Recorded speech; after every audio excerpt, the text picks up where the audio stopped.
Sit back and get ready to have the most fun you ever had with an electronic device.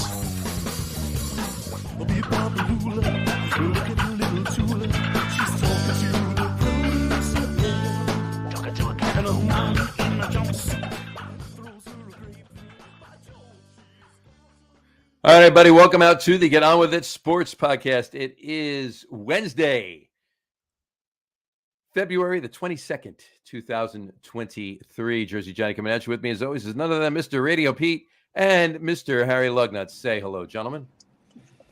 Hello. Howdy. Howdy. Harry's in the car. I like it.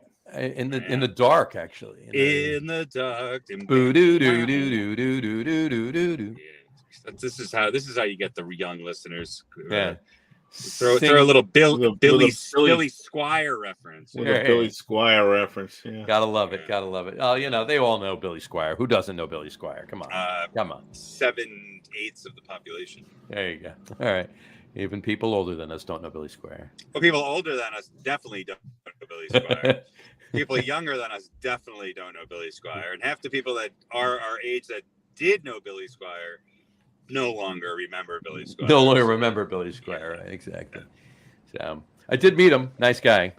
And it didn't even look like him, too. I've told you the story before. So where'd you meet him at a no, he was IPA event? No. Ringo Starr and his all-star band concert. At the end of the show, they all come out and sing Goodbye with a Little Help from My Friends. He was all the way to the right, scraggly gray hair, gray scruff, ripped black T-shirt, ripped black jeans, faded. Oh, thought it was a roadie. Didn't even look like Billy Squire. Saw him afterwards outside. He started talking to me as I'm walking by. Had a 2-minute conversation, 3-minute conversation with him. Walked away. Still didn't know who he was. Looked up the next day. It was Billy Squire. Yeah, I was at Ringo Starr's Juicy IPA release. It was a Juicy IPA release. Yeah. Yes, it was. Yeah. Ringo Starr's and it had nothing to do with beer. That was the weird thing. Billy Squire's Tattered Stout. Tattered Stout. I like that. Tattered Gray Stout. There you go. But in any event, on that note of comedy, I found these the other day. I want your opinion on them really quick. I'll blow through them each. There was this sign. I don't know what you think of that. Left lane closed when closed. Well, it's not a lie. That's true. Redundancy, maybe, Yeah. This one, there's another one right here. Sign not in use. Is it? Well, I think it might refer to another sign. Maybe it's referring to itself. Yeah. Well, there's nothing above it. See, the pole doesn't go up. Mm-hmm. No, that's true. This one was good. 24-hour parking. Violators will be towed. So is that more than 24 or less? Maybe it's just one group of 24 hours, and then you can never park there again. You have to park for exactly 24 hours. That's the thing. Is there a window? Is there a window like 23 to 25? Like if you got 2 minutes on either side. Right. If you try to leave at 22 and a half hours, you're getting ticketed. $50. You're getting towed. They'll pull you. They'll hook you up while you're driving it and tow you away. Yeah. As you're leaving, they'll come right up like like an action movie and hook right up to a tow truck. Exactly. Actually, I like that idea. I think they keep tabs on you. Maybe. Like they my microphone a little closer. They add up all the time. Like, okay, yesterday he was here for an hour and a half. Last week he was here one day for 25 minutes. Today he was here for 48 minutes. Right. And then eventually you get to 24 hours, and then if you go over, you're gone. You're gone. I mean, if you hit 24 hours, you can get benefits, right? Isn't that what happens? It's you start you become full-time. Yes. Full-time parker. Yeah. So then there was this one. Obey this sign. Well, that could be a what's his name? The graphic artist who does all the Obey stuff. So. Oh, maybe. Yeah, there you go. Then there was this one. Is there an Andre the Giant there? I had to look at it. Anyone caught exiting through the store will be asked to leave. Well, that sounds like a Yogi Berraism. Exactly. That's what I thought. And then the last one. You walk out that door, and I'm going to ask you to leave. You walk out that door, you can keep going. Well, that's different. Yeah. Well, oh yeah. I mean, yeah, yes and no. Then there was this one. This is pretty good. Safety ladder. Use at your own risk. That's right. Well, Yeah. it's safer than something, but it's still a risk. It's still a risk. There you go. Yeah. Well, it doesn't actually say that it's not dangerous. Right. Right. Don't stand above this rung. So it could be slightly safer than a regular ladder, which might be incredibly dangerous. Well, it didn't say safe. It didn't say safer ladder. It said safety ladder. Yeah, that's what I mean. It's a specific type of safety ladder, but that doesn't mean it's not still dangerous. I think if you fall off the top of a safety ladder what I love? or any ladder, a lot of my days. Here's my thing with ladders. They always have do not stand on this rung or above this rung. Right. Why don't they just make the ladder one rung shorter? Good point. I love it. It's just really testing us to see if it's just really seeing that because every time I see some bastard on that fucking rung. Right. I love it when I see somebody just standing on the top of the ladder. Well, that's always in my world, yeah. That's just great. That's just lovely. So anyway, all right. We're going to talk a little Super Bowl. Before we get there, I want to give you just a quickie, and I got to ask both of you what your opinion is on this just a quickie. So let me throw up the just a quickie crawl there. All right, Pete, we'll start with you. What are you more excited for, the USFL or the XFL? I'm going to say the XFL. All right. Harry, you? I don't know. I don't know the difference. Neither do I. Are they both football leagues? Yeah. Well, the USFL was the reboot of the early '80s USFL with those teams. Well, that I get. Yeah. They're all playing down in Birmingham, Alabama. I think they're playing in Memphis now. We've discussed this before. What's the XFL? The XFL was the league that started right before the pandemic. That Dwayne "The Rock" Johnson has now bought. And there was a league that started before the pandemic. Before they played like 4 or 5 games, and then the pandemic shut it down, and that was it. And so do they play indoors with no bungee cords or something? No. They played regular football. They had other rules where you could line up to kick a 1-point field goal, a 1-point extra point rather. But if you moved it back 10 yards, it would be 2 points. If you moved it back another 20 yards, it would be 3 points. And had other rules like that. So your extra point could be more than a field goal. No, I say fuck them both. All right. So Pete is XFL. Harry is neither. Let me throw this twist at you. Would either of you rather watch pickleball? Absolutely. Oh yeah. Women's pickleball. There you go. But it is pickleball. There you go. That's what I figured. All right. Cool. Now that I know what it is. I did see people playing pickleball the other day. Did you really? Yeah. That's cool. It's cool. There's a pickleball. It's pretty exciting actually. There's a pickleball league in town that a couple of us were talking about joining. So it's hot with people over the 60 plus crowd. It's very hot.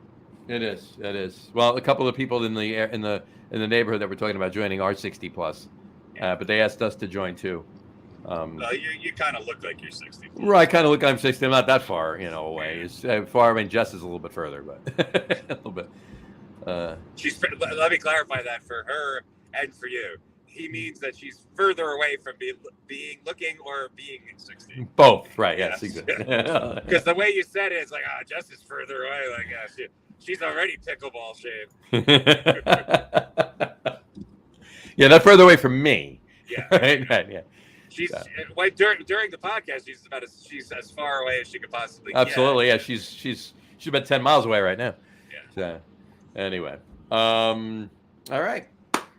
Shall we discuss what went on a week and a half ago in the Super Bowl? Yeah, it's old news. Who cares? It is old news. Yes, we should. Couple of things. I mean, obviously, yes, the Chiefs. Congrats to the Chiefs. They won. We didn't do the show last week because we did the special Sunday morning show for the Super Bowl. But yeah. So to recap it, this is the first show, obviously, since the Super Bowl. So yeah. I mean, congrats to the Chiefs. We'll start it this way. Harry, hold or no hold? All right. Here's my take on the Super Bowl. Okay, and I gotta incorporate it all. Look, I'm gonna pour my drink while you talk about it. I think that there's three pillars of the Super Bowl. Number one, the field was a fucking mess, and yeah, that's not an excuse. Both teams had to play on it, but the field was a mess. Well, the field was a mess. Number two. Okay, good. Number two, the Eagles got outcoached, and their defense got completely outplayed in the second half. And number three, and I've had arguments with people about this, under no fucking circumstance do you throw a flag on that play and basically end the game and hand it over to the Chiefs. You do not throw a flag on that play. Now, well, Bradbury says it was a penalty, and the coach said, fuck, I don't care. And you know what? A lot of sports announcers agree with me. I've heard even Stephen A. Smith, Christopher Mad Dog Russo, a lot of people saying this was the worst call in the history of the Super Bowl. You do not allow this to happen. Number one, it was an uncatchable ball. Number two, let them kick the field goal and give the Eagles a chance, as they should have had. Kansas City may very well have won that game. I think they probably still would have. But that call was ridiculous. And if it's by the letter of the law, then guess what? We need to start changing some of this stuff, because you cannot play defense if that's the rules. I'm done. That's my rant. All right. Before we get to Pete's rebuttal on that, I just want to show one thing. They did release a picture of the groundskeeper for the Super Bowl field, and there it is right there. Carl Spector. Yes. He's highly regarded. He is. I did not see it go for them. It was a Cinderella story. I got to tell you that. It was. Yeah. It was his first time. It was his first time working on a football field. I don't think the heavy stuff's going to come down for some time yet. I don't even think it was Carl. Actually, I think it was the poor man's Carl Spackler, Tony Romo from the commercial. It was Tony Romo. It wasn't even the real Spackler. Right. It was Romo. Yeah, that's what it was. You would have known if it was Romo. You would have had a fucking Wikipedia dissertation on the history of groundskeeping. There you go. Right, exactly. All right, Pete, hold or no hold? Yes, it was definitely a hold. I'm going to defer to, I think it was Russ Porter, who I heard speaking shortly after the Super Bowl on one of the sports shows. And he said a couple of interesting things. I agree the field was a mess. He said he doesn't know if that was on purpose, but a sloppy field is good for offense. Absolutely. Because the defensive line, in particular, it's hard to dig in. And also, it's because it's slippery. You don't know the count like the offense does, so you can't get a good jump. And it also makes it hard to defend against for the D-backs, because they slip and slide when they're trying to cut. The receiver knows where the receiver's going, but the D-back doesn't. So that was one thing he said. The other thing that he said was players will get a feel for how the game is being played early, as far as the referees and what they're doing and what they're calling and what they're not calling. And they will play the game that way for the rest of the game. Maybe first half, second half, maybe first quarter, whatever it might be. Yeah, great point. And the fact that there was not a lot being called, I don't even know how many holds were being called in the game. But there were certainly, he pointed to one, maybe two plays earlier involving the same two players and a very similar, if not perhaps slightly more egregious hold by the defensive back early in the game that was not called. So when that happens, right, his point is when that happens a number of times, players go, okay, don't drag the guy down by his jersey, but they're letting us play. And it was that inconsistency that is the lack of consistency is a problem, because then you get into that sort of situation. Mm-hmm. So, yes, definitely a hold. Should not have been called. And then the point Harry made about being uncatchable and all that, it was a shame, because it would have been nice to see Philly get a chance. I mean, it didn't, KC was going to kick the field goal one way or the other, but Philly did not get their chance they didn't get their last ups. And it was a shame that a game that good, and look, it wasn't the only call, right? I think even what's the Philly coach? Sirianno said after the game, it's a whole series of calls. No single one wins or loses the game. But that one took away Philly's chance at either tying the game or maybe getting a win with a touchdown. Well, yeah, I agree. And I think that the other call that just baffles me is the catch that they overturned that would have maybe changed the complexion of the game. That I think personally, having looked at it a bunch of times, it was clear that was a catch, and they overturned it. Mm-hmm. So, you can go both ways with that. Exactly. Then Philly doesn't score on that drive, and the Chiefs might, at least score a field goal, if not another touchdown. So, I mean, 6 to 1, half dozen the other. At that point, they would have been up. If that was the case, they would have been by 10 or 17 even at that point because of that one play. So. I think what changed this game was when Jalen Hurts had a great game, but his one mistake was a game changer. That fumble really changed, I think, the nature of the game. Oh, sure. Hell yeah. Their inability to score at the end of the half, I was like, you know what?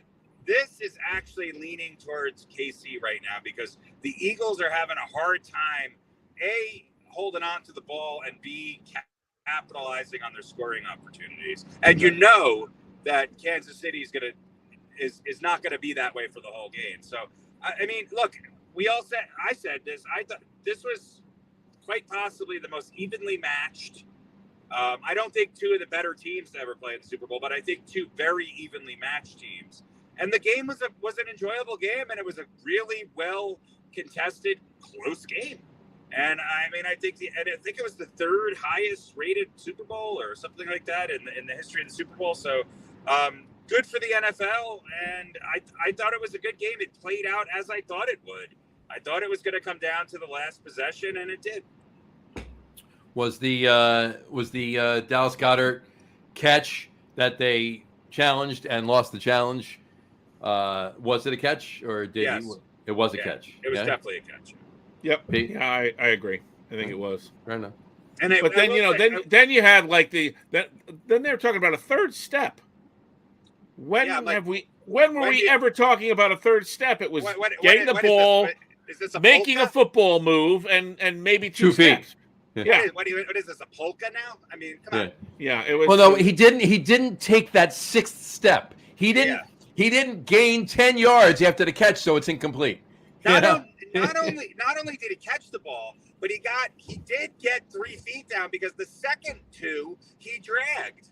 So it was like, all right, I could see if it was 1, 2 and out, but it was 1, 2, beating 3, and he had it for those. And I was just like, okay. Now I will say this, and I think they got this one right. I do think that the fumble, that was brought back as an incomplete, I think that was the right call. Watching that in real time, I was like, this is definitely going to blow the game away. But I do think they got that one right. But that was close. That was really close. I do think that they got that one right. But if you're a Chiefs fan, you might have been complaining about that call. I get it. No, you definitely were, and I want to tell you why. And they were doing the same thing over there with that one. 3rd football move. He did make a football move. He had possession of the ball. The ball didn't move. He made a football move. He turned. He had 2 feet down. It's damn close. You're absolutely right. Yeah. It's a hair either way, and a hair further, then it's definitely a catch. He was bobbling the ball as he made that last move before he got hit. No, I'm not talking about Dallas Goedert. I'm talking about the fumble. No, I know. That's what I'm saying. Same thing there.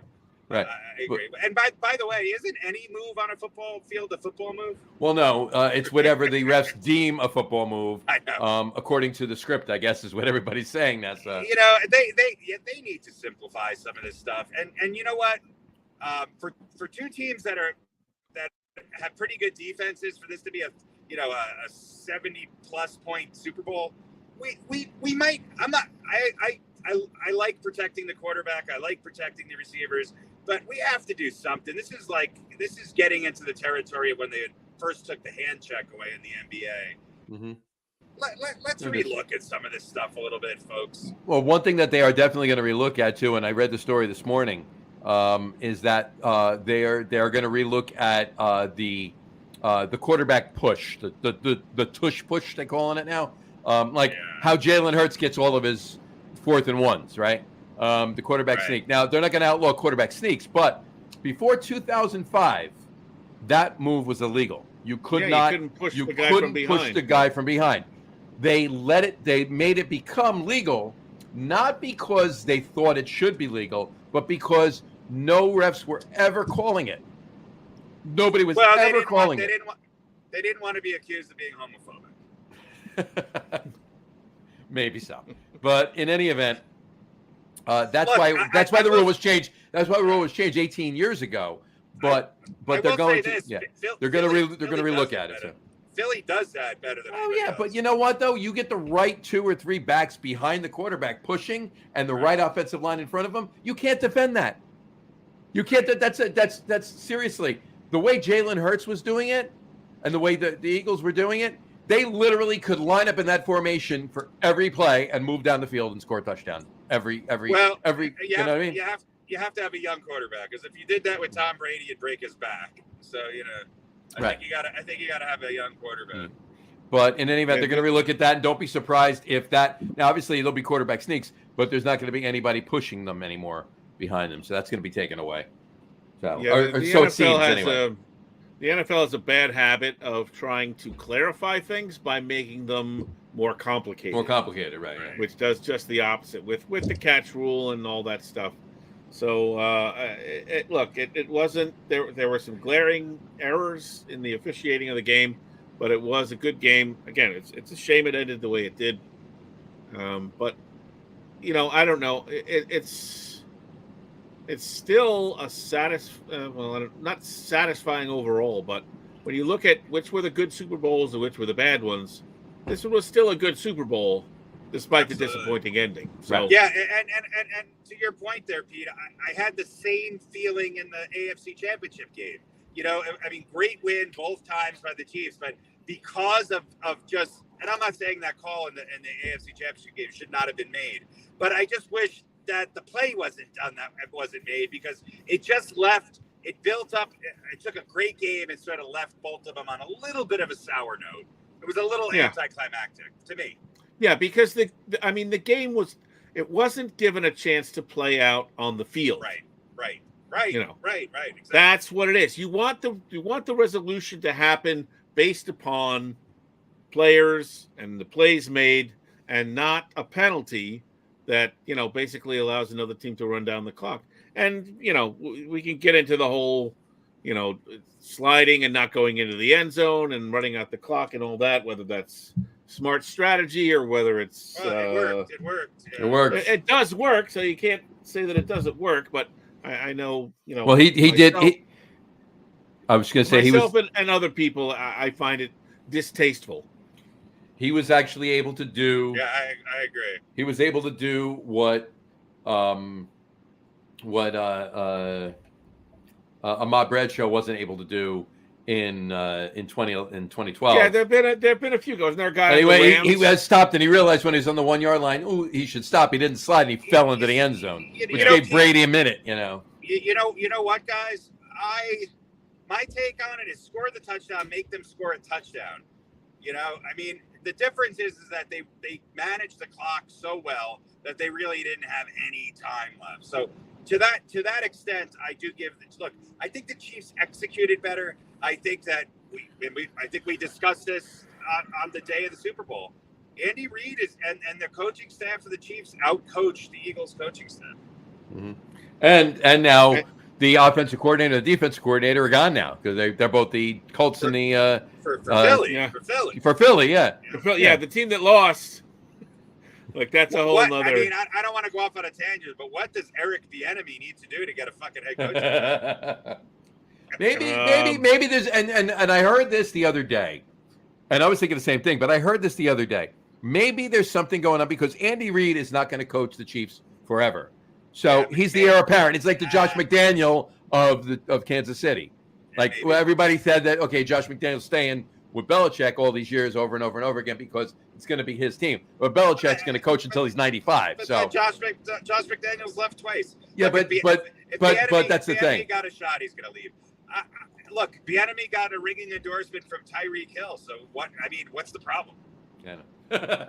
Yeah, they're saying. Some people are saying, well, because Andy Reid's calling the plays, and not that Bieniemy doesn't do anything, but maybe he needs to be an offensive coordinator that actually calls the plays before someone, which is complete bullshit. Right. He absolutely should. Right. If I'm Eric Bieniemy, though, I'm staying there too because of Patrick Mahomes. Yeah. You want to figure Reid's going to be. Reid's going to be retiring. Yeah. It's going to be his team. Spagnola's not getting a job. He's going to get the job. He's got a team that's why would you leave? I mean, yeah, you want a chance to be a head coach, but for all intents and purposes, you're going to be there. So why would you want to leave? I'll tell you why. Because nobody's ever given him a definitive time frame on when Andy Reid's going to leave, and nobody's guaranteed him he has the job. That's why. And I'll tell you what, I think Andy Reid's going to coach another 6 to 8 years. I think he's going to try to win another 2 to 3 Super Bowls with Patrick Mahomes if he stays healthy. Hopefully he does. I think this Chiefs team, look, at the end of the day, Mahomes is he's one of the top 2 guys that you want with the ball in your hand with the game on the line. And those are hard to come by. And he's a phenomenal talent, and there's a synchronicity there with him and Reid and Bieniemy. Look, I don't think Eric Bieniemy's been promised anything as the heir apparent. I think that's why he was interviewing last year. Yeah, listen, it's not. I don't think it's a case where Bieniemy has turned down interviews. I mean, maybe some really shitty ones. No, he's had like 15 interviews by some account. He's interviewed with tons of people. So it's not where he's going, I think I'm going to stick around. You're offering me jobs, but I think I'm going to stay here and wait till the old man leaves. He's just not getting a job. Now, some people talk about whatever in his past, but you're absolutely right. He's not getting it. Meanwhile, what's this? I want to call him Shesterkin, but that's the goalie, right? Steichen or whatever his name is from Philly, and the guy that engineered the defense that absolutely fucking fell apart in the second half of the Super Bowl, they both get jobs. Granted, not great jobs. You got guys like Bieniemy, you got guys like Jim Caldwell, you got Tom Flores, who not getting head coaching job, not getting another head coaching job. Yeah, Tom Flores was the head coach. Tom Flores isn't getting another head coaching job either, but Brian Flores is the guy. Yeah, Tom Flores, that'd be great. So, just weekend at Tom Flores. Weekend at Flores. But I mean, there was a couple years there for the Giants where that would be been a better option. Yeah. Very true. And more than a couple years for the Jets. The Jets, yeah. Still maybe an equal option for the Jets. Yeah. But, on a serious note, I mean, the NFL, despite all the growth and becoming the number one sport and all that, they've got obvious problems. And a little bit. As the audience, guys like us, get older, and there's plenty of young people watching. There are plenty of young people, but more and more of those young people are, I'm just going to use the term woke, and not in the crazy, ridiculous sense that it gets used. But there are going to be people who go, yeah, I like football, but the whole thing sucks. It's unfair. It uses its players. It's racist. These guys are racist owners, and I'm not going to support them. And maybe I'm going to watch, but I'm not going to any games. And good for them. They're probably right. Yeah. But I think that's going to be a growing demographic as we go. Now it's going to take another. I think you're going to see more and more. Look, just like the NBA, as you see the players take more control from the owners, which is obviously not the case right now in the NFL. But I do think you're going to start to see more diversity in the ownership pool, and we have seen more diversity in the coaching pool, which is also a good thing. So it has changed quite a bit. I would say the biggest difference in young fans versus veteran fans of the NFL is that they don't really they're much like the players. They don't have any loyalty to one team. They watch it from a fantasy football perspective. Yeah, they watch it for individual players. They look at things very, very differently than we do. And they're not really even all that concerned about the outcome of the game. They're really more concerned about who's gonna catch the first ball. Or whatever the case might be, which is okay because it gets more people into the game. But I think the biggest thing that's changed the NFL was first fantasy football, and now all of the betting that's going on. Gambling. The gambling has changed the game tremendously. It's brought more people in, but I'm not necessarily sure they're actually football fans. I think that they're watching it from an entertainment / gambling perspective. I agree. All right. One other thing, I just want to show you this really quick. Patrick Mahomes' picture surfaced. Patrick Mahomes' first professional sports play, or one of the first professional sports plays. There you go. 5-year-old Patrick Mahomes fielding fly balls with Mike Hampton prior to the 2000 World Series. Yeah. Who do you think is more proud of that picture, Mahomes or Hampton? Hampton, definitely. Mahomes doesn't even remember who that is. I don't even remember who that is. Who Mike Hampton is? Wasn't Mike Hampton the defensive end for the Bears? If you're a Mets fan, you'd remember Mike Hampton. You remember Mike Hampton. I know. It was a good joke. It was a good joke. Fair enough. All right, good. All right. All right, let's switch gears to basketball, shall we? Sure. Yeah. Let's talk some b-ball. A little bit of a different landscape. We will talk some hot stove football, if you will, periodically throughout the season until August. But now we're switching. Give us a little break. I'm kidding. Now switching over to b-ball. Here we go. All right, we're going to start with the new and improved, if you will. There you go. New and improved rapid fire quiz. Starting the first one with NBA instead of NFL, and we're doing it differently. We're going to start with Pete's questions. He's going to answer only 3, not 6, and then we'll go to Harry. So let's get it going. What do you think? Quick. All right, let's rock and roll. This is. All right, get the music going here. All right. Here we go. Pete, your first of your 3 questions. Here we go. Number 1. What NBA coach has won the most championships? I don't know. Red Auerbach?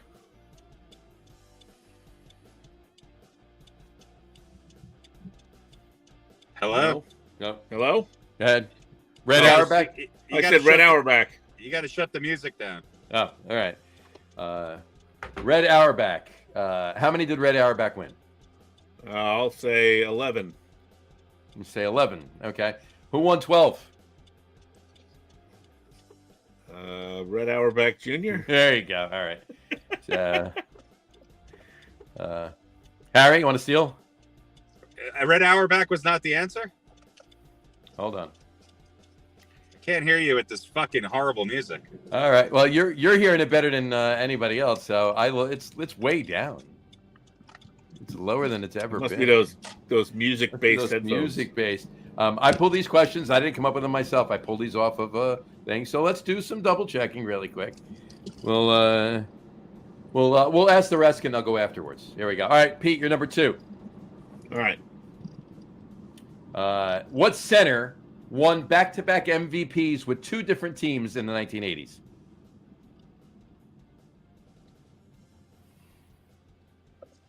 Come on, you know this. What center? Mm-hmm. I don't know, Kareem. Nope. Harry for the Okay. steal. Moses Malone. There you go. Yeah, I would have known that. You would have known that? You wouldn't have known that? No. All right. All right. So that's a Harry one. All right, Pete, your third one. Here we go. Which right. coach led the 2008 Celtics to the NBA championship?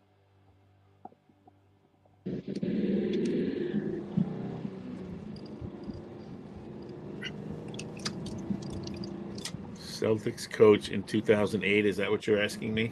Yes. Mhm.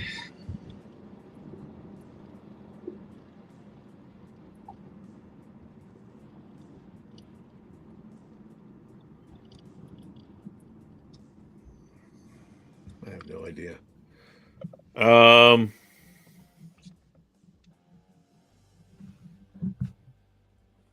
Celtics coach 2008. Yeah. I don't know. Danny Ainge? No, that would be wrong. Harry for the steal.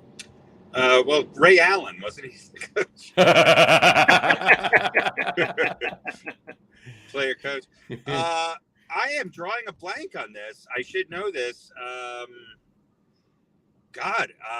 do not know. I do not know. Wow. All right. No worries. All right. That would be Doc Rivers. I forgot that Doc actually. I thought, but then for some reason I thought Doc never won a championship as a coach. Doc Rivers. And going back to Pete's first question, I was correct. Red Auerbach did not. Red Auerbach is not the person. There's a different person. So Pete, you want to take another guess because you both obviously were wrong. Red Auerbach. So we'll go around again. Pete, what NBA coach has the most championships? It's Phil Jackson. There you go. Yeah, All of right. course. There you go. All right. Forgot about the Laker years. There you go. All right. So in that one, Pete. Here comes the music again. Here you go. Pete, you have Pete's one, Harry one, and then the third question you both got wrong. Okay, Harry, your three. Here we go. Can you turn the music off, please? I can't hear you. You really can't at all. I can't hear you. All I hear is the music. All right. That's insane. It's so It's so low. I know, but it's blaring in my ears. I don't know what's going on. That's crazy. All right, no worries. All right, we'll go musicless Thank you. for this one. No worries. All right, Harry. Since I started one that I thought was easier for Pete, which you wound up getting anyway, we'll start with you with an easy one anyway. Where is LeBron James originally from? Ohio. Very good. All right. Question 2. Where did Kevin Durant play college basketball?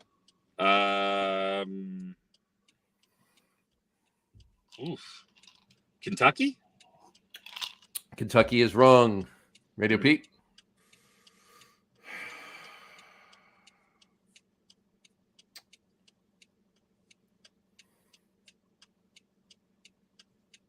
Oh, man.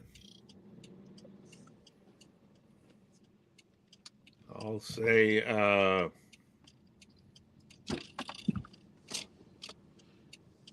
don't know, Villanova. Villanova would be wrong. You both got it wrong. Okay. That would be University of Texas. He went to University of Texas. Texas. I was going to say Oklahoma, but I was thinking Oklahoma too, but You would have been closer with Oklahoma, but yeah. Yeah. All right, next. All right. And question number 3. What was the first year the 24-second shot clock was used? Oh, that would have been 1983. That would be wrong. Radio Pete? I'll say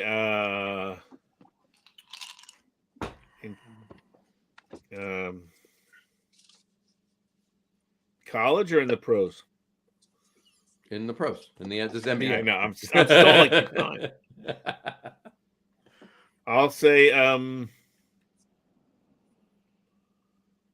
Jesus, 24-second clock. I don't know, 1990. Ooh. Thought you were going to go back. Nope. Neither of you are right. 1954. 1954. I wouldn't have gone back that far. There you go. Yeah, The NBA was around in 54? apparently so. Yeah, right. And they had already established that it was taking too long to shoot. Yeah, that's right. Right. Hurry up and shoot, you fucks. Exactly. Game 7 of the 53 finals, the score was 6-4. That's right. There you go. Well, I mean, this is a good pattern. I think we'll do it from now on. Harry, when he's using his regular headphones, we'll go back to the music. But 2-1. Harry won again, but 2-1. So there you go. There you go. All right. That brings us to some NBA discussion. It's All-Star Weekend was last weekend. Let's not talk about that. Let's talk about what we want to talk about tonight. Our top 5 NBA players each current top 5 NBA players. Harry, you start us off. Give us your top 5. All right. Now I'm going to preface this by saying I think that there's other players, but I'm talking about players that are having a significant impact for their team at this moment. I already have your number 1 in there. So yeah. So this is in no particular order because I think the first 3 I can't differentiate who's the best. I don't think anyone can if they are realistic NBA fans. But I'm going to go Giannis, Embiid, and Jokic. I think that those 3, obviously all 3 being big men, probably the 3 top candidates I think for MVP right now. My 4th is going to be Jason Tatum, who I think is even having a better year than he did last year. And also I think should be high on that list for MVP. And my 5th is going to surprise some people. It's Shai Gilgeous-Alexander from the Oklahoma City Thunder. Yes, this guy is quietly dominating at the guard position. And I'll tell you what, we with the trade deadline passing and people talking about, what do teams need to move on? If Oklahoma City does not put some players around him, and Oklahoma City's improved a lot over the last couple of years with him, I think you're going to see this guy become one of the biggest names on the free market when his contract is up. I think he did sign an extension with OKC, but I'm not 100% sure. You put this guy on the Nuggets, and game over. Mm-hmm. He's that good. And he's a two-way player. But I think he's averaging almost 2 steals a game, 1.8 steals a game, too. That's my top 5. There you go. All right, RadioPete, yours. All right, I'm gonna go 5-1, and I'm my number 5 is, how do you pronounce his name? Shai Gilgeous-Alexander. Yeah, there you go. SGA, baby. Yeah, he's. I'm glad you had him too. I'm glad you had him too. I didn't think. I heard about him last week, and then I started looking. I was like, "Yeah, this guy's a freaking monster, toiling away in obscurity." Which it's like that's. I think NBA TV or whoever has the the contract, they ought to have like one game every week with one of these guys, right? An unknown. Absolutely. Somebody unknown, who's not in a big market, who's, and certainly he should be talked about more. He's getting some press and some noise in the sportsosphere now. But yeah, I think there we go. My number 4, I'm going to put LeBron. Yeah, because LeBron is a monster, and I can't argue with that. We'll see what the Lakers do the rest of the season. But I think they might get into the playoffs if Anthony Davis can stay healthy. But LeBron is LeBron, and he's great, and whatever, he keeps them afloat. My number 3 is Embiid, Philly. So I hate him, but he's great. He's a hell of a talent. I don't care what he says. I like the way that he chirps and talks and all that. Yeah. Number 2 is Giannis, the Greek Freak. There's no denying. And there's a couple guys I left off. I left off guys that are hurt. Right. As did I, which helps. Gives us. Yeah. Right. Yeah. It takes a couple of big names right out of that. Yeah. And then my number 1 is your man in Denver. The motherfucker's averaging a triple-double. He's averaging a triple-double. And it's not like he's coming around. He's not averaging a Draymond Green triple-double. It's 25, 14, and 11 or so, or 10 or so. It's just unbelievable. Yeah, I'm coming around to the Joker bandwagon, and I think, if he keeps on, he should be MVP again. Yeah. Yeah, it's hard to argue against it. I mean, even the people that on national television who do not want to give him his due, they're just like, I just can't not. Yeah. Yeah.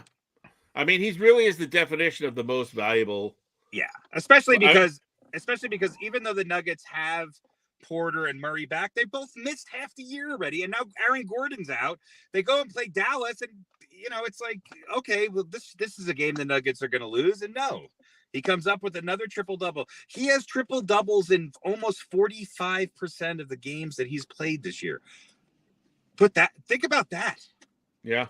Yeah, it's insane. Yeah, it kind of reminds me. Well, it was a couple of years ago. Westbrook went on the right, like he did, but for a whole season, right? He averaged. The difference is that I think that Jokic's triple doubles have a much bigger impact on his team because they're undefeated when he has a triple double, and obviously they're not when he doesn't.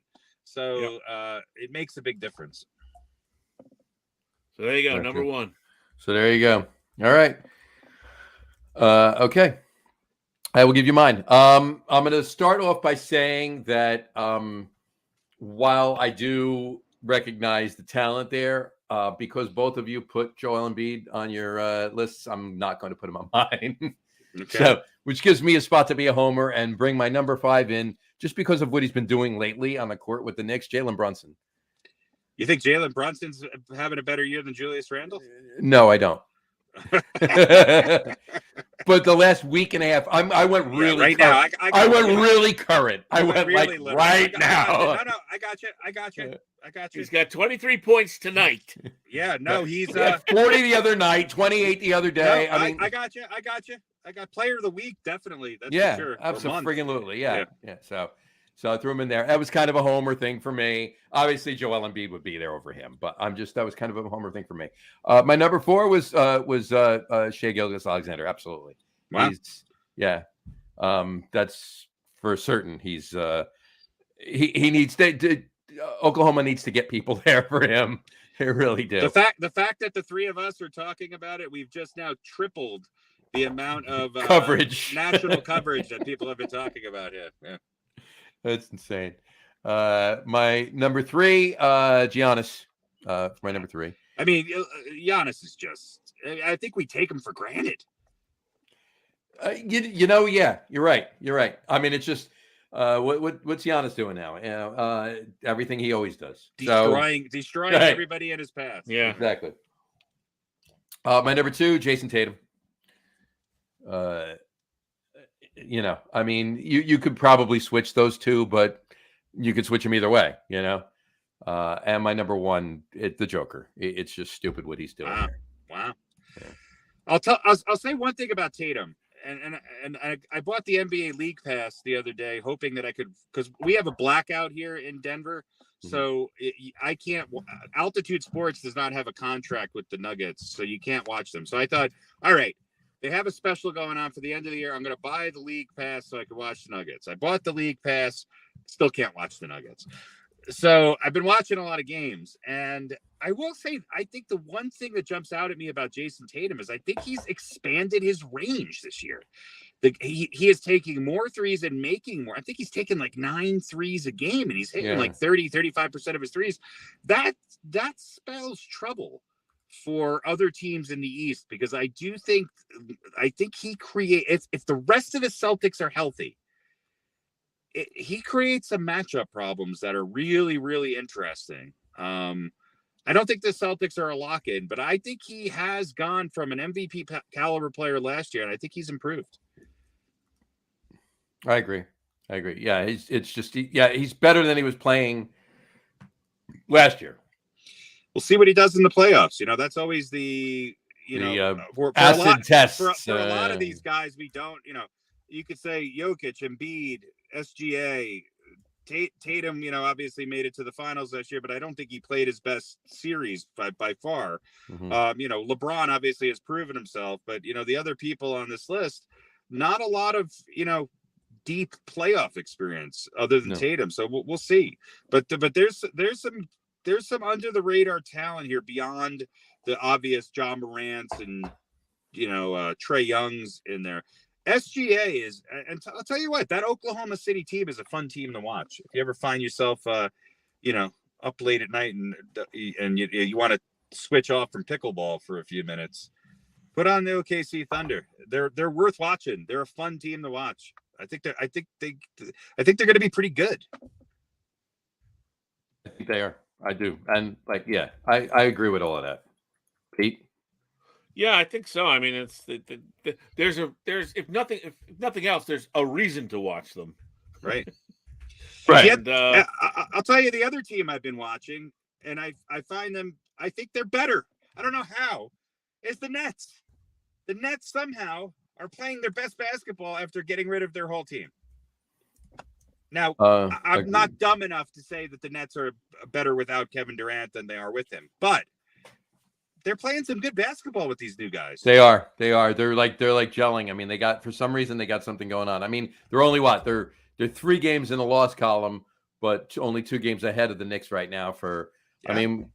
I mean, they could be going back and forth. We could be looking at, a potential 4 and 5 seed between the Knicks and the Nets either way. Yeah, a Knicks-Nets first round playoff matchup would be the talk of the town. That's for sure. That's for sure. Look, if the Knicks don't jump past the Nets, then that's a failure on the Knicks, and you have to give props to the Nets because I think everybody expected them to maybe drop even out of the playoffs. Yeah, I mean, it is. I mean, there's also the possibility, right? We could be looking at the Knicks and the Nets being in the 7-8 play-in game, right? There's still a few games left. You're right. Yes. But we'll see. The Nets are interesting because they actually kind of have to play team basketball now, and I think they're listening to their coach. And there's no more prima donnas left on this team. No. They still have some issues with closing, right? A lot of teams do.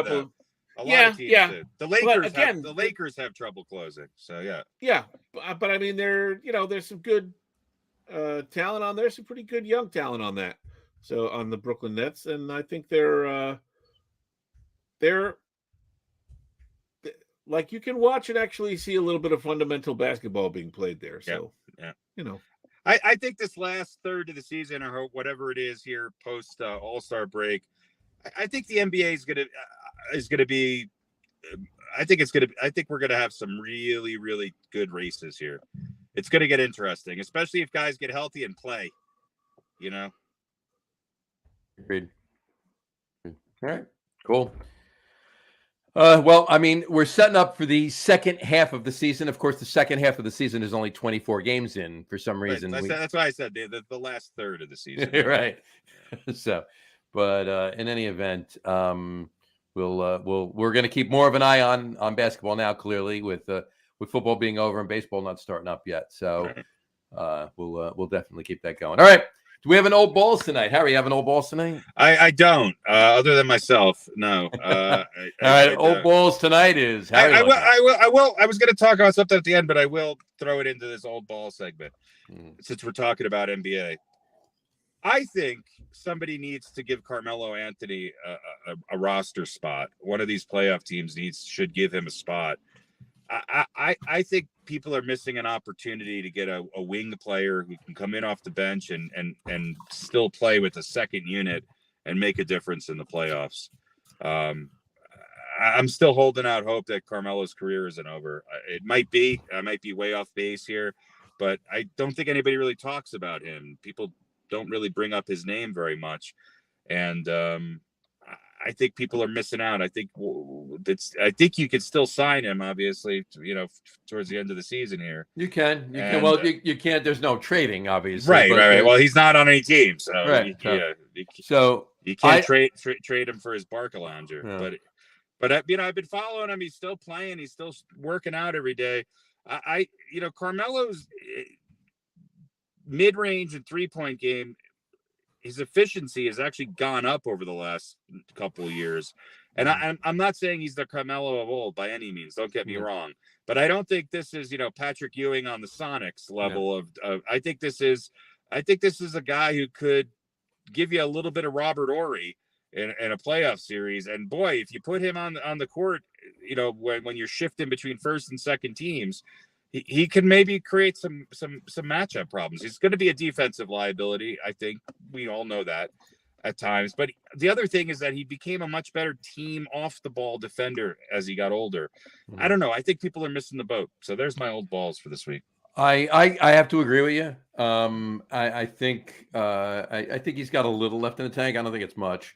No, I don't think he's going away just yet. But he's got a good 22 games and a playoff run. I think if there's a team that's on the fringe of the playoffs that has a weak spot that needs a little something extra, they may take a flyer on him, and pull it out. But all right, well there you go. This week's Carmelo Anthony. This week's old balls. Not so old balls. That was one. That was one. He only had old ball. Slightly sagging, but not old ball. There you go. Old ball. There you go. All right, cool. All right, I got another. I got the non-sports, just a quickie for you. We'll start with Pete on this one. Rihanna's halftime show, yes or no? I didn't really watch it. I mean, I don't know. I like the remake of it where everybody's putting the Muppet Show music to it. I think that's better. I didn't see it. All right, I did see what they had her on. They had these platforms flying around. Yeah, let me rephrase that. I saw it. I was actually I was doing my weather reports during halftime, so I was kind of watching it out of the corner of my eye. So I did see. So it was kind of cool. She was way up on the thing, on the platform there, and I was trying to decide if it was real or if it was CGI. It was real. Her music's okay. You know, she's definitely not afraid of heights. No, I know. I wish she would have just made a better attempt at, giving the illusion that she might not have been lip syncing. Because she just who cares? I know you don't care, but still, there were times where she was singing and she wasn't even moving her lips and the mic was down at her side. I mean, look, I'm not going to be interested in a halftime show unless Black Flag reform and fucking perform. I mean, I don't care. Well, two things about that was the platforms that she was on, the other people, whatever. They somebody did a video of it moving around at the halftime show and her singing and whatever. But it was the voice of Emperor Palpatine saying we will reform the Republic into the new empire. To me, it looked like a supersized Donkey Kong. Well, that's another one. Yeah, that would be a good other one. That's interesting. But I thought she was gonna jump from one to the next and avoid a barrel. Yeah, I saw it, but I didn't hear it. So I wasn't. Her music's okay. It's not something I make a point of listening to, but I don't hate it. Yeah, so I mean, I didn't really. I had zero interest really. I wouldn't have. If I had been watching downstairs, I would have turned away. I would have watched it. I would have changed the channel, but I didn't really have any interest in seeing it. I wasn't like, I can't wait to see Rihanna. I mean, look, it's all downhill once you stop the nipple slips. I mean, come on. What are you going to do then? Yeah, exactly. Well, the other thing I saw a meme. It said, what the NFL thinks we want for a halftime show. And it showed Snoop Dogg and Rihanna and a couple others. Not that there's anything wrong with that, and that's fine. But it says what we really want, and it was Robert Plant and Jimmy Page. Nobody wants that. Nobody fucking wants that. I mean, you may as well throw like an old leather jacket up there and a broken Gibson Les Paul and just tell everybody it's Robert Plant and Jimmy Page. There you go. Yeah. Some old grumpy guy wants that, but trust me, the marketing department at the NFL and the halftime show, this is exactly what people want. The only thing bigger would be, I don't know, whoever, Lizzo or somebody else who's big, Ed Sheeran with John Mayer and Lizzo. And Lizzo. Lizzo, right, yeah.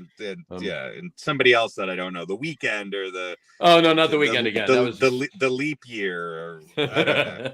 The Weeknd. Wednesday. Fortnite. That's right. Fortnite. Oh, next month.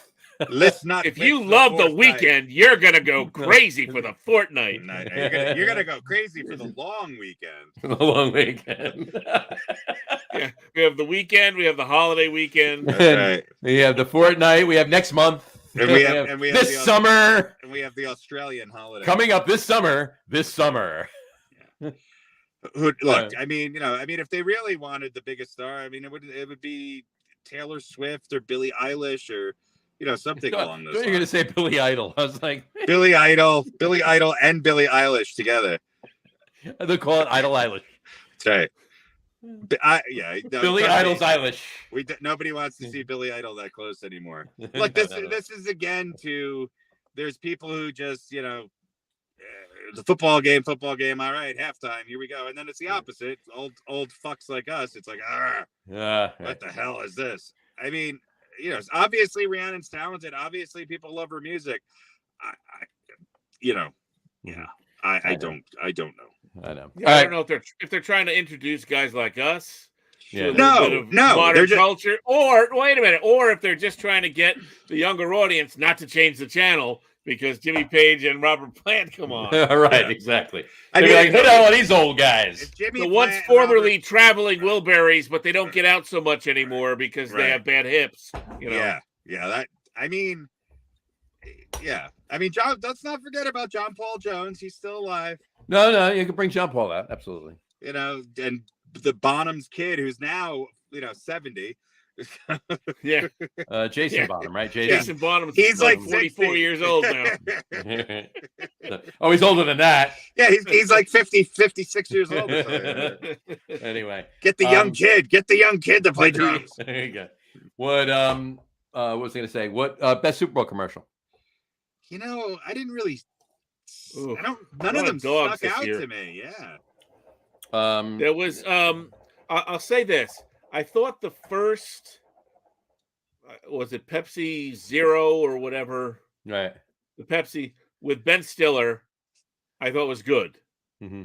Where he was talking about when he was Zoolander at the end, he pouring it all over himself, kind of thing. Yeah, that was very funny. And then he's drinking it and going, "Oh, that's delicious." Or was I acting? It was funny. Right. But then after that, it was, and again, Steve Martin's had its own flair because he really went into it, right? Wow. Yeah. But it was the same gag. Yeah. Mm-hmm. And they just kept doing the same gag with different people. With different actors. Exactly. Yeah. And I was like, yeah, we get it. And so I thought the first one was very funny. And I'm a big Ben Stiller fan anyway. Yeah, but after that, it was kind of a letdown. So, all right. But there were a lot of dogs. I'm trying to think. There was something else I liked, but I can't remember what it was. I can't remember either. Do you guys really want to feel old? Go ahead. The WhatsApp commercial is 23 years old. 23 years old. Yeah. What's up? How old is the Apple commercial, the one that started all? Oh, I don't know. But it's 40 years old. But the Coke and well, no, for 39 because it was the Super Bowl. It was Super Bowl in '84. So it was so it's 39 years old, that one. And the commercial which inspired the ending of Mad Men, would like to take the world to sing, the have a Coke and a smile. I think that was played during the Super Bowl, and I think that was 69, 68, 69, something like that. Yeah. This is the point. We remember those. Now, of course, we've seen them referenced. Yeah, I don't remember. They're in all the, I remember the commercial. I don't remember that it was in the 69. Yeah, but that's what I mean. But 69. Yeah, we've seen them before, and we've seen them in the greatest Super Bowl commercial compilation shows and all that. But nothing, nothing really. No, I think there were kind of duds this year. I think there were a few duds. I think they were overall all right. I don't think there was anything that was horrible, but I don't think there was anything that was really standoutish either. I think it was just it is what it is. Was what it was.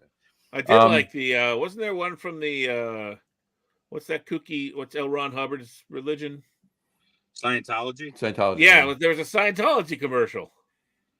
There was a commercial for the GOP too. It was Elon Musk and Rupert Murdoch. Was that a commercial? Yeah, that was great. Or was that just them?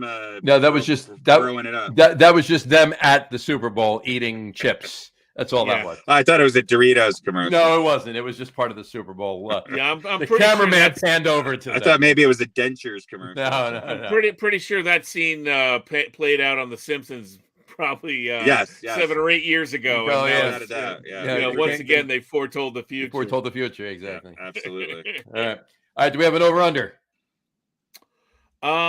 We do. Actually, I want to just mention one other thing. Yeah, go for it. Sports related, because it's look in the grand scheme of things, it's not a big deal, but you know,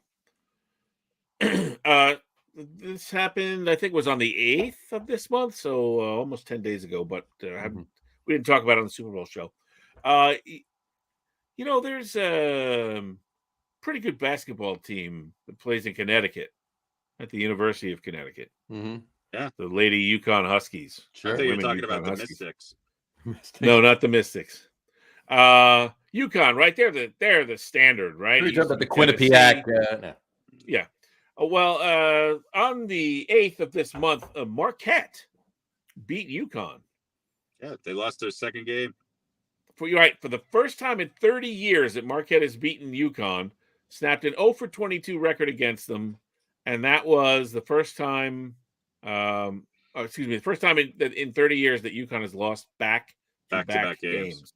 They were 75-0 after a loss prior to those games. So now this doesn't mean that Marquette is great or that Yukon has fallen into the toilet. I don't think they're the best team in the country anymore, but that's a pretty it's more of a monument or a testament to the program. Gino Moriema and the Connecticut program are just not talked about enough. No. Yeah. Well, because when you're that great, it becomes like it's not amazing anymore. You come to expect it. And look, women's college basketball there's been other teams that have really stepped up to challenge them, and women's college basketball in general, I think, has become incredibly competitive and interesting. And there's a lot of new programs but there's also a lot of programs that are in the early stages of what Connecticut has done, where they're building these juggernauts. Yeah. And, South Carolina, obviously, you got a couple others in there, but I think the women's tournament every year is sometimes the beginnings of the women's tournament, especially are sometimes more interesting than the men's, just because there are some schools that, are just going to be really tough to beat. And it seems like they're the ones that are there every year in the final 8 and the final 4. So, I mean, props to all these schools for building these women's programs that are pretty damn good. Yeah. I agree with you. And there's a lot. At least some more parity on the men's side of things too. Right, absolutely. I think I heard today or yesterday. Now the number one men's team has lost, and this is not the same team, 11 times this season. Yeah, so far. Well, there's one glaring reason for that, and that's that. For the most part, it's starting to change a little bit. There's a way higher percentage of 2, 3, and 4 year, players on the women's side than there are on the men's side. Yeah. Right. There you go. All right. One quick thing. Okay, I'm sorry. Yeah. What were you gonna say? Oh, I was gonna say, if you want to do it for real, we could do that. Okay. I do have to leave in like 2 minutes, so let's do the for real, and then I'm gonna go over. So you guys can for real and over. We can save it. We'll do it. We can save it. No, go ahead. We'll do it really quick before we do the for real. I just want to let you know, Jason Bonham is 56. I was right. That's what I said. Okay, and if you that want was to throw the over under actually, and if you want and if you want to throw Zach Starkey in there too, Zach Starkey's 57. 57. Yeah. All right. Let's do the are they for real? There we go. Let's get it going. All right, let's do a little are they for real? What and again, is real? as we How do you know, define real? If you're talking about what you can feel, I didn't know we were going to do the entire taste and see, then real is simply electrical signals interpreted by your. That's only another 10 seconds. Anyway. That's real. 10 You're minutes. not real. For real. Yeah. Are you for real? For real? For real? For real? Are they for real? Go for it. What is real? What is real? All right, we're going to take a look at hockey, which we don't usually do. Shit. I don't know. Those New York Rangers have won 6 in a row. This is not including any action going on tonight. 8-1-1, 6 in a row. And now 8 points behind Carolina, 3 points behind them Jersey Devils, and 11 points ahead of them New York Islanders. Mm-hmm. So the Rangers on a little hot streak, or are they for real? Or maybe both? Me first. Both. They're on a hot streak, and they are for real. They are gelling. Right. They need another piece, maybe, and I think they're going to make a deep playoff run. I think they're together, and I also don't think – I think they're going to make a deep playoff run this year. They're not getting to the Cup. If they do get to the Cup, they're not winning it, but I think with all the pieces that they have there, next year's their year. I think if they don't get far enough this year, then they're winning the Cup next year. So that's mine, but yes, they are for real. That's me. Harry? Yeah, they're for real. The Rangers have a good team, but they're not winning the Cup this year. No, I just said they probably aren't, but next year – They that one other piece they're missing, they get that in the offseason, they're right there next year. They're look for them to be one of the favorites. They're 1 or 2 homophobic Russians away from a championship. Yeah, that's fair enough. All right, sticking with hockey, team I don't know if we've ever mentioned, certainly not me, or maybe Hartford Whalers, the Hartford Whalers. No, have never even bothered to mention their name or had reason to. The Winnipeg Jets. Winnipeg Jets. In second in the Central Division, although they're not on a hot streak necessarily, but they're only 2 points behind them Dallas Stars. It's Winnipeg for real. I refer to them as the other Jets. Also as the better Jets. So yes, they're for real. Well, let's be fair. Let's be fair. They're the better Jets. There's another Jets that's in between them and the New York Jets that are better Jets, and that's the Jets from West Side Story. But anyway, but they're also way better than the Jets from Benny and the Jets. Benny, absolutely, absolutely, no, definitely. Well, once Benny left them, they were done. Right, exactly. Yeah. No, they're for real. Winnipeg's for real. All right, and we'll take a look at this is sort of a predictive thing. I think they've lost 3 in a row, but we're going to talk about the Dallas Mavericks. The new look Dallas Mavericks, Doncic and Kyrie. Nobody wants to take the last shot there. Hold on. We've had one game to watch them play together. I know, but whoa! You just made a big error. You said Doncic and Irving. It's Irving and Doncic. Kyrie said so. Get it straight. Okay. Reverse alphabetical order. All right. So this is like I said, this is a bit predictive. Can they improve their status? Let's see. Where are they? Oh, they're number 6 right now. If they don't, let me say this: if they're for real, they will not be in the play-in. If they're not for real, they will be. They're for real. Well, at least. All right, they're for real. Yeah, they're for real. I mean, Luka's. Yeah. And by the way, I left Luke off my top 5. That was hard only because I wanted to talk about other people, but yeah. You could have put Luka on there. You could have put a few other. He was 5A for me. Yeah, he was 5. He's and Kyrie's probably 7. You know. Yeah. So yeah, but they have it's like Kyrie's hurt again. It's just like, I hope they implode. Anyway, well, there you go. Dirk Nowitzki, they're not. No, that's true. That's true. All right, that's it for Are They For Real? All right, I'm gonna leave, but you guys do the over under. I'm gonna go over. So whatever it is, and we'll let you know. All right, you got. All right, guys. All right, so you have. Hold on. In case anybody is where are you playing? Well, this is obviously Wednesday, but you playing anywhere this coming Friday? Am I playing anywhere this coming Friday? Yeah. No, I don't think so. No. Any other shows coming up soon?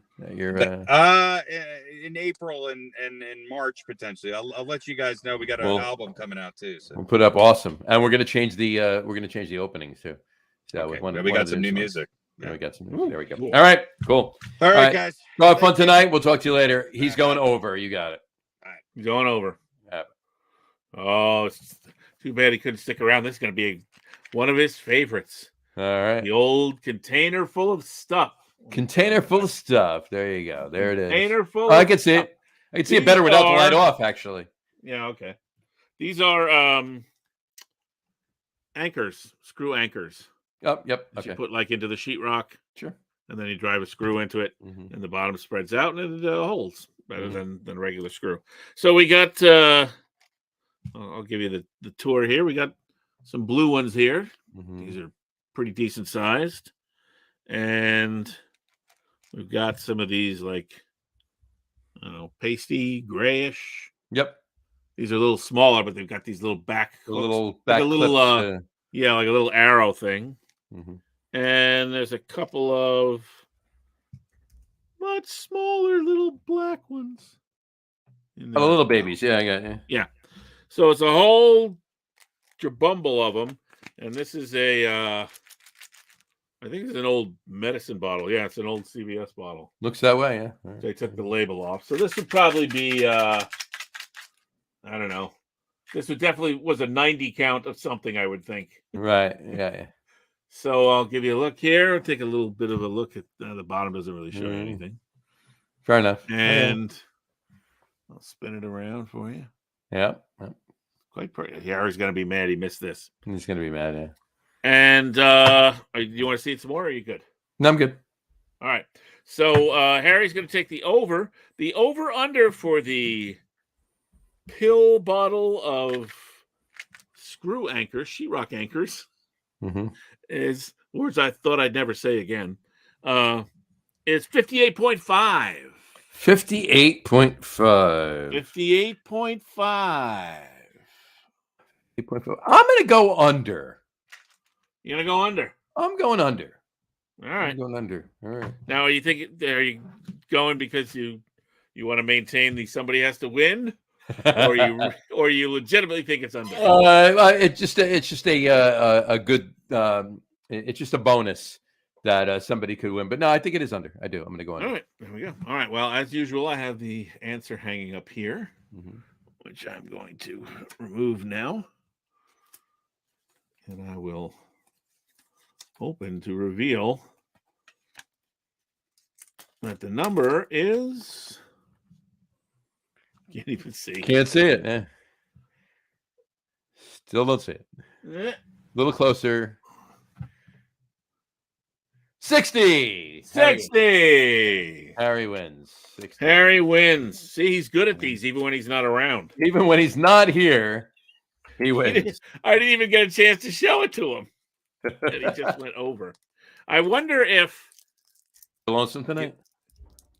I bet I have a tendency. Another topical reference for young viewers. Yeah.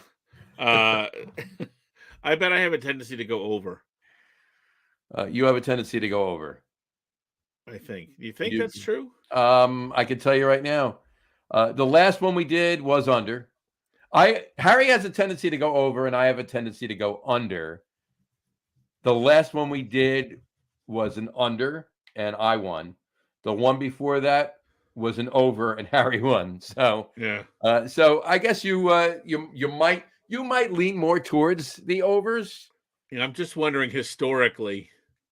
I'll have to go back and look. I only know that from this page right here, but I can actually go back for every other show that we do the over-unders on and see what it is, and I could give you a list and we could figure it out. But yeah. But I do know that the very last one we did was under. All right, so there we go. So of the last two shows, you're 50-50 for over and under. So that's right. But in the last two shows, Harry bet over and I bet under, regardless of obviously who won and who didn't. So as of our latest data compilations, 66% of the time I go.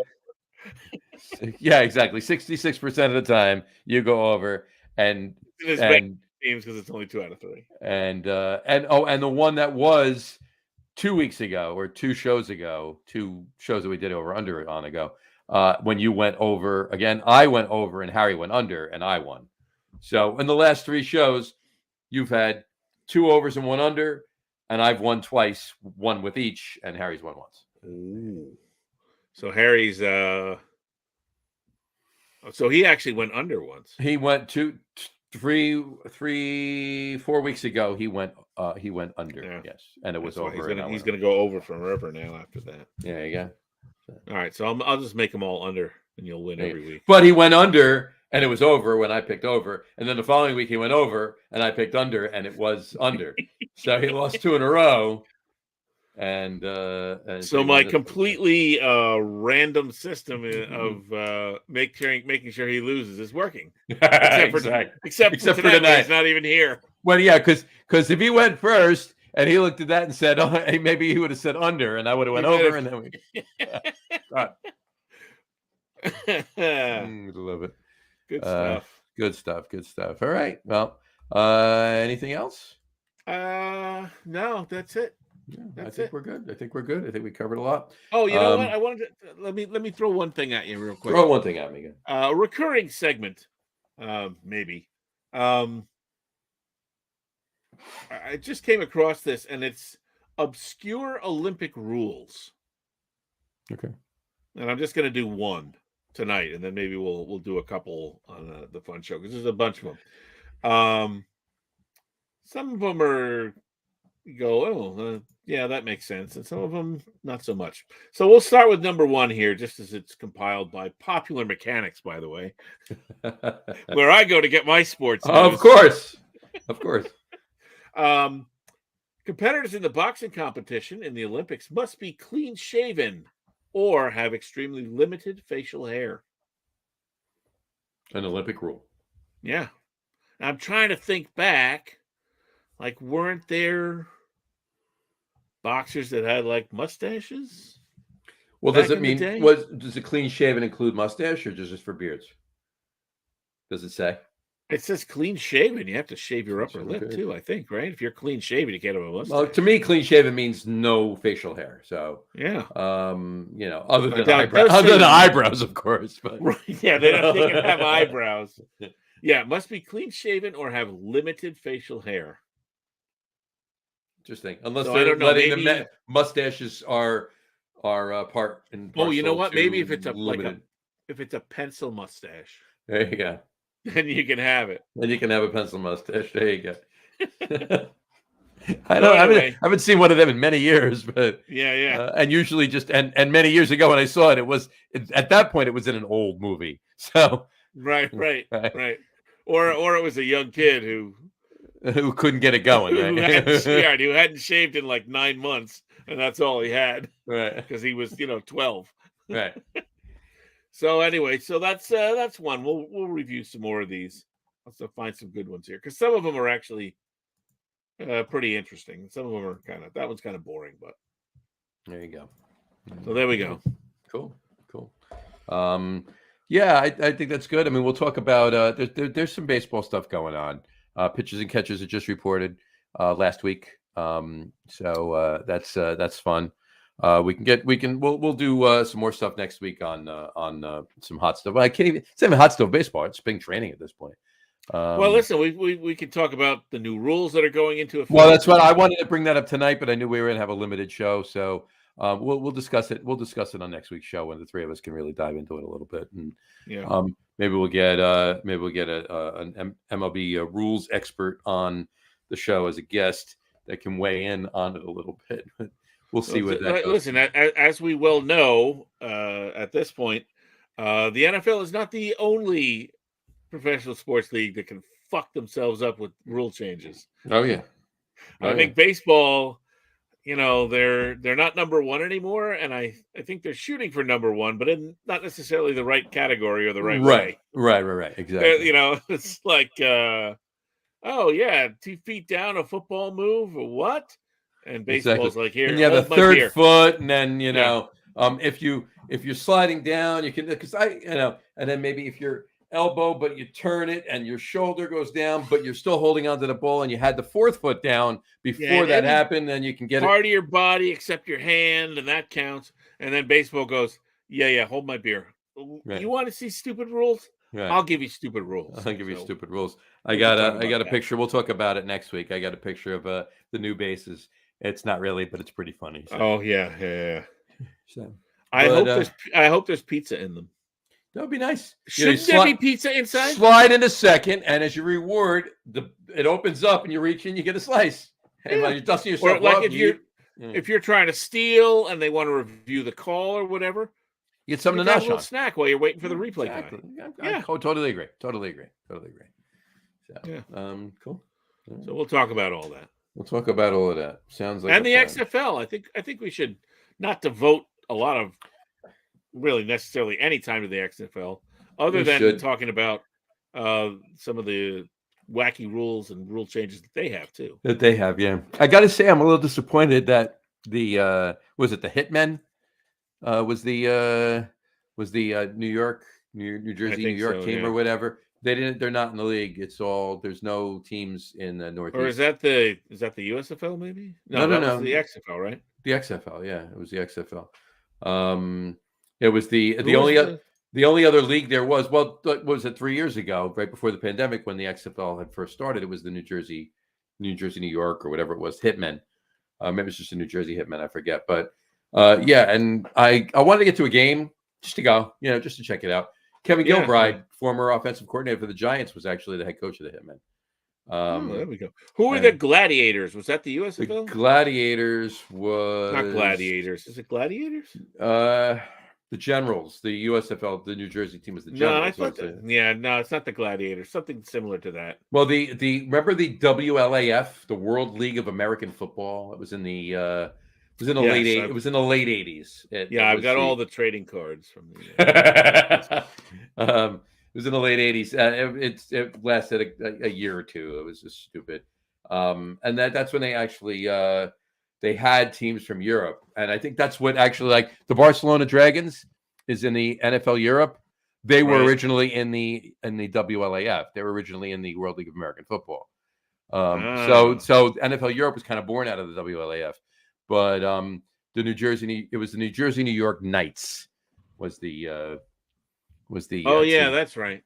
Yeah. I think the Gladiators, if I'm recalling without looking it up, and I could look it up because I on a computer, obviously, but I don't feel like it. I think you're right. I think the XFL, the first incarnation of the XFL, which is about 20-something years ago, when Vince McMahon started it, when it was like a wrestling thing, and it was right. I think the New Jersey or the New York team was the Gladiators then. I think that's what it was. Maybe. Yeah. That wouldn't. The current XFL from 3 years ago and then this year is a completely different league than what was. It was a rejuvenated 20 years later league from what Vince McMahon did back in the early 2000s. But I'm pretty sure they were the Gladiators. I think you're right. But there you go. Just for reference, Gladiators NYC. Mm-hmm. You can go on the intertubes and look at that. The oldest and premier league, school, and team club of armored combat in New York City. There you go. So there we go. In New York City. The oldest in New York City. The oldest and premier. And so premier. The premier league. Which means there's others. League, school, and team/club of armored combat in New York City. And they have merch. You can get a unisex tank top, women's rash guard, sports bra, or athletic long shorts, all with the Gladiators NYC logo. Mm-hmm. And they have some other stuff.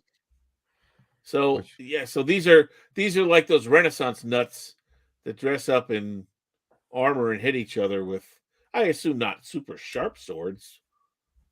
But I think if you get hit with a piece of metal, it hurts, right? I think if you do, you do. Yeah, absolutely. Premier League, School, and Team Club. Mm-hmm. All right, here we go. Just to give you what we believe. Positive outcomes in participants' lives through uplifting training and purpose, as well as for our local communities through service and social impact. There you go. There you have it. And just so you know, the XFL, even back in 2001, when they first started the thing, it was the New York, New Jersey Hitmen then too. It wasn't the Gladiators. The Gladiators are apparently the Cleveland Gladiators are an arena football league team. Oh yeah, that's right. Okay. Yep. And there was a New Jersey arena football league team, so they played awesome. Okay, what was the New York team in the Arena League? Good question. Hold on. Let's pull it up here. We have the technology. I'm stupid. It was the yeah, you're right. It was the New Jersey Gladiators. New Jersey Gladiators. They were originally the Red Dogs. I was thinking the Red Dogs. The New Jersey Red Dogs were in the Arena Football League from 97 to 2000. In 2001 and 2002, it was the New Jersey Gladiators. Then from 03 to 07, they moved to Las Vegas, and they were the Las Vegas Gladiators. And then 08 to 2017, they were the Cleveland Gladiators. So they were the New Jersey Gladiators. You're right. There you go. Give that man a shirt. How about that? There you go. You know, Bob Stoops is coaching the Arlington Renegades of the new XFL. That's crazy. Yeah. And these are the teams, too, for the new XFL, too. We'll talk about it, obviously, on another show. But 8 teams. Arlington Renegades, the Houston Roughnecks, the San Antonio Brahms, whatever that is, the DC Defenders, the Orlando Guardians, the Seattle Sea Dragons, the St. Louis Battlehawks, and the Vegas Vipers. I'm going to read you the coaches' names. Go for it. All right. Arlington is Bob Stoops. Bob Stoops, right here. From Oklahoma. Yeah. Mm-hmm. DC Defenders is Reggie Barlow. Reggie Barlow. Played for the Jaguars. 8 years in the NFL. Played for the Jaguars, Jaguars, that is, Raiders, and Bucks as a receiver and kick returner. Houston Roughnecks, Wade Phillips. Wade Phillips. I did hear that. Wade I heard Phillips. that. I did hear that. 83 and 69 over 9 seasons with the Broncos, Bills, and Cowboys. Mm-hmm. Orlando Guardians, Terrell Buckley. How about that? 14 years in the NFL. The San Antonio Brahmas, which is probably the best name and the worst name at the same time. Right. Coached by Hines Ward. Hines Ward is coaching San Antonio. Look at that. Yeah, good for him. Mm-hmm. All right. The Seattle Sea Dragons. Why did they not go with Sea Chickens? I know, right? Seattle Sea Dragons coached by, let's see. Let's see if you can, don't look at it. See if you I'm not looking at it. Former coach of the New Orleans Saints. Played 8 years in the NFL as a linebacker for the Bills and the Jets. And also coached the United Football League's Florida Tuskers to a 6-0 record in 2009. Huh. And probably the stint as the New Orleans Saints. 6 seasons, 2000 to 2005. Interesting. I can't think. Blonde, big nose. What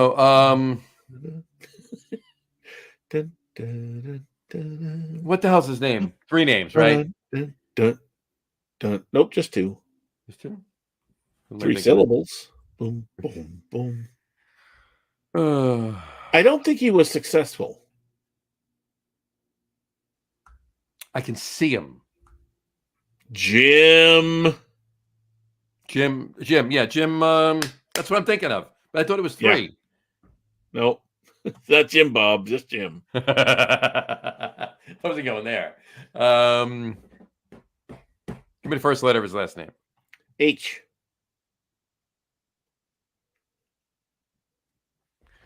Why did I automatically go to Hackett? That's close. I know. It's almost, that's practically it. Haskell.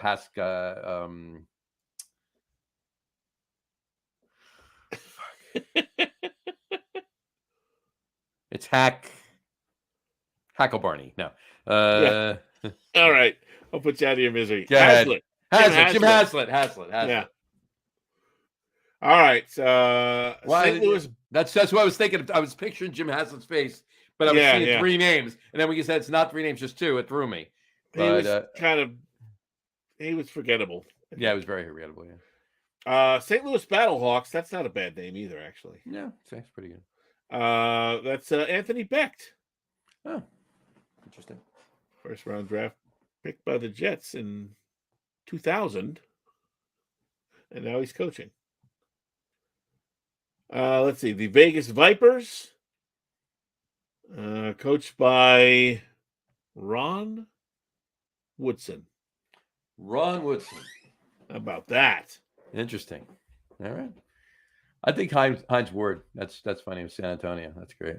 We should, we should pick. Well, I don't know if they have a Coach of the Year award, but We'll give them one. well, they started already, right? Does this start like 2 days ago, or no, not 2 days ago, more than that. I don't know. Whatever. Started recently, right? Mm-hmm. It did. You know what? Here's the problem. Let me look at the calendar here, because I've been working. Because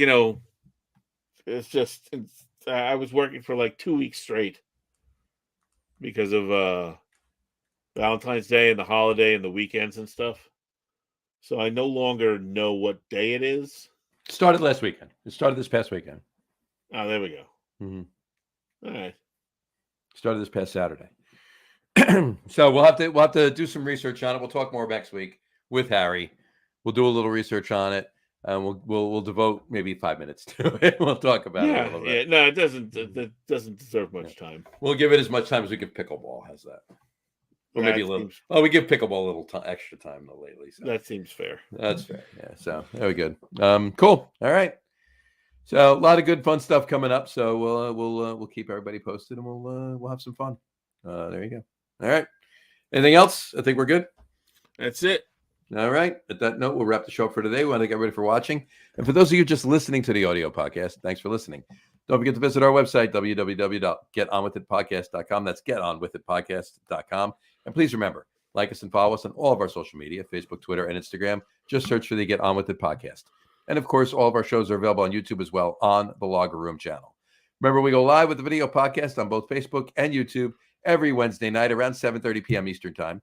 And for those of you who just want to listen to the audio podcast, you can do so on Apple Podcasts, Spotify, TuneIn, Stitcher, Google Podcasts, Amazon Music Podcast, and iHeartRadio as well. If you haven't done so already, please subscribe to one or more of those feeds, and you will never miss a show. Again, thanks for following along with us. Have a great rest of your week. Have a wonderful weekend, and we will talk to you next week, folks. Take care. Cheers. Do you think I Love Radio was taken? I think so. And they had the heart in the name, so they're like, well, just call it iHeartRadio. I believe you're right. Yeah. Like I adore radio. You think they could just call it I Love Radio? I'm infatuated with radio. I heart radio.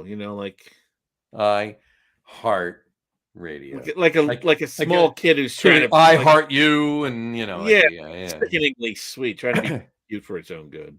Right. Exactly. Anyway, it's like the biggest radio company in the world. Pretty much, yeah. So what do I know? Exactly. That's why I don't work there anymore. iHeartRadio? That's stupid. So maybe it should be the Get On With It podcast. No H, just to the With It. I heart to Get On With It. Right. Podcast. Yeah. All right. All right. Bye, everybody.